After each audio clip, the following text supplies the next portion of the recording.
The evil duo rush the time-traveling Saiyan. Taking a stance, he's happy to see they finally reached an agreement, though something strange happens before they strike. As Gohan doesn't see the Frost Demons, but instead the androids of the future, freezing him in place from the trauma he and his timeline endured from the pair. The vision's so real, he screams aloud, haunting his nightmares isn't enough for him anymore.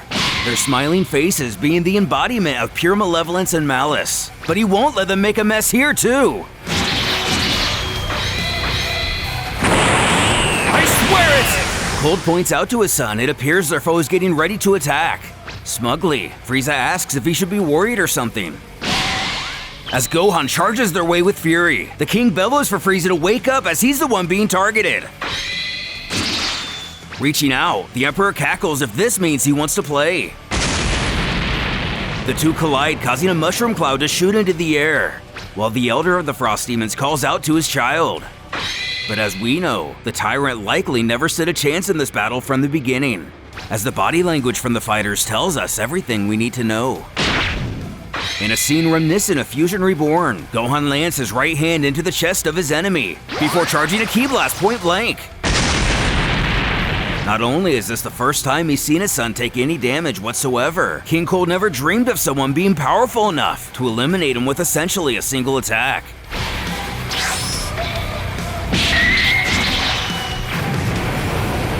He was also sent flying with little effort. Looking behind himself, Frieza still lives after all, though his right arm has been completely destroyed. Helpless and screaming, he plummets to the ground.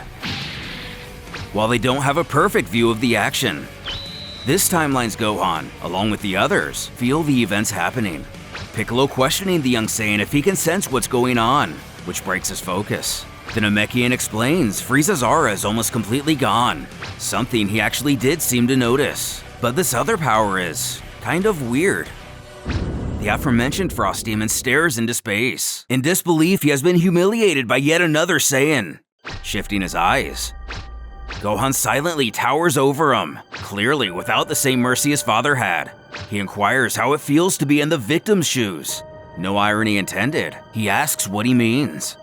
We're brought back to the scenes of our heroes being slaughtered on Namek at the hand of this villain, striking down Vegeta, Dende, and Krillin, all in cold blood, even when none of them stood a chance against him, nearly killing Piccolo as well. Gohan scowls, he'll never forget the evil he committed there, not to mention his unexpected arrival here. As where he's from, no mysterious warrior appeared to save the heroes of Earth. Frieza and his father ruthlessly tormented all of his friends one by one, leaving himself merely a young boy, the lone warrior standing, which in itself is a bit of an overstatement.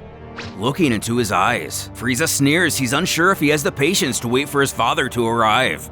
Giving us a clearer picture, he stands atop a slain Vegeta, King Cold ripping off one of Piccolo's arms and holding him in the air helplessly. Even Tien and Krillin can be seen in the background.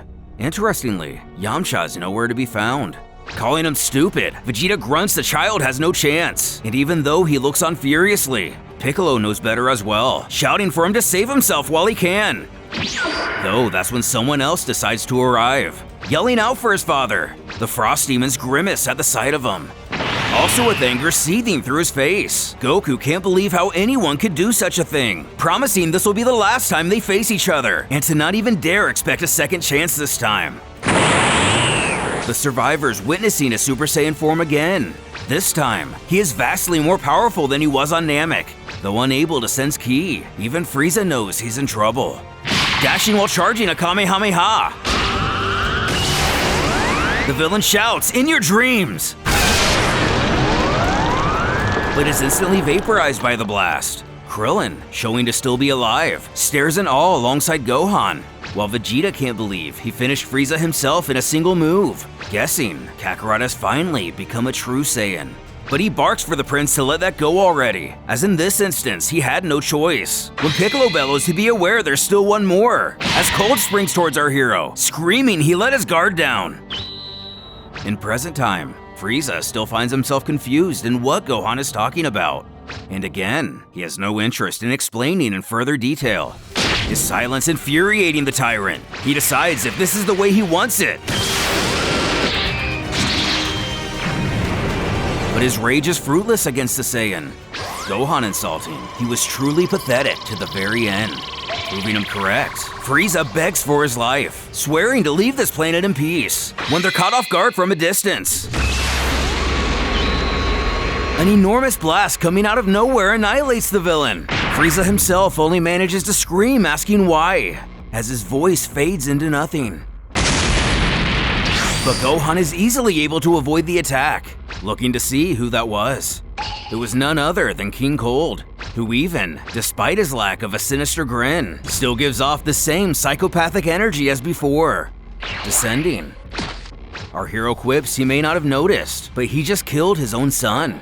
However, it was no mistake, as the king doesn't allow the same error to be made twice in his family, and cowardly begging your opponent for life is an unforgivable embarrassment. Frieza always lived off his own achievements and ego, believing he was far too lenient on him.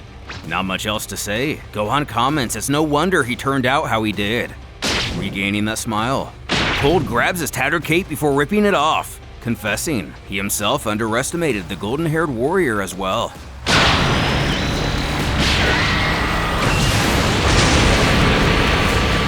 Unleashing his true power, the energy causes the others to tremble in fear. Krillin questions what's with the crazy ki surging right now.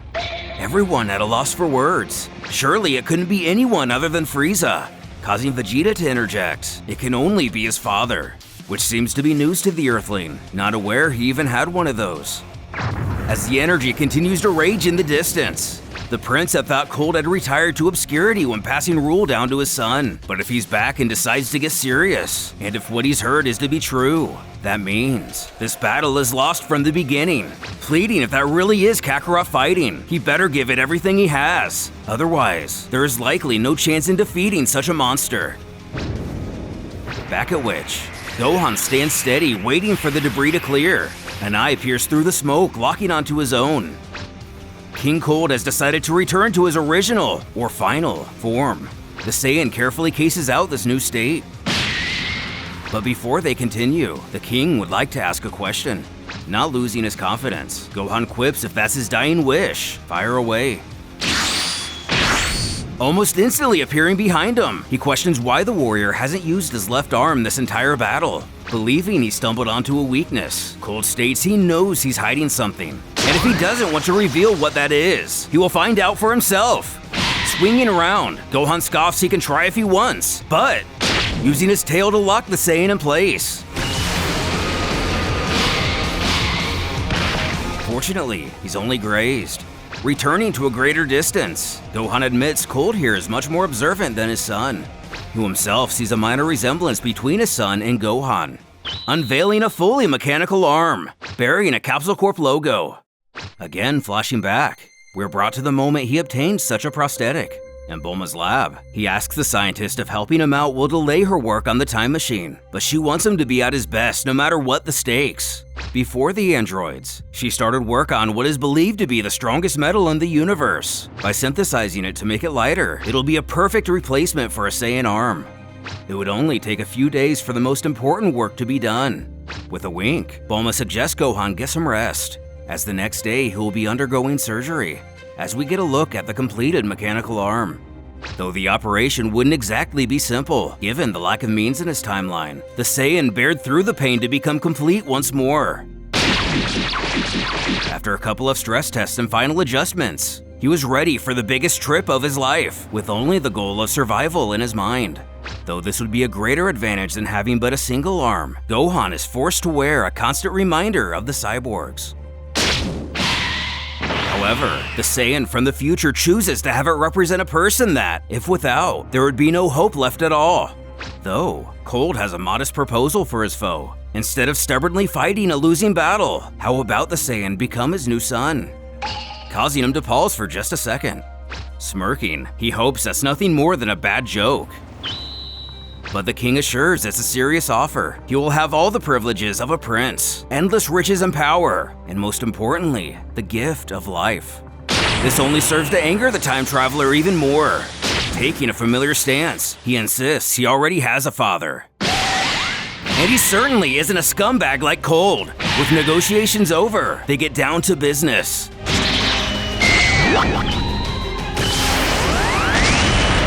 taking a Masenko head-on. It proves effective but not debilitating. Planting his feet in the ground, the Frost Demon vows he will make his adversary regret turning his nose up to his offer.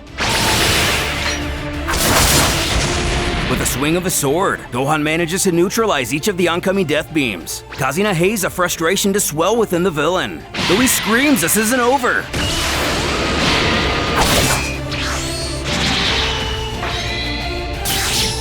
That little stunt won't work twice.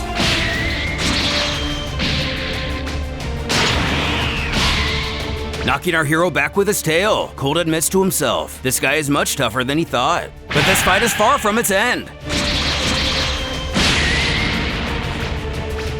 Charging a powerful attack, the Tyrant cackles at this distance. Gohan won't be able to escape. Realizing a blast this strong will surely destroy the planet, the gang can only stand by terrified at the implications of such a technique. Piccolo stuttering the entire planet is shaking from its magnitude, and Krillin reiterates the same as Gohan. If that thing touches down, the Earth is done for. Though it careens into space. Staring at the crater he made, Cold was trying to aim at both the Saiyan and the planet to put his own risk at a minimum.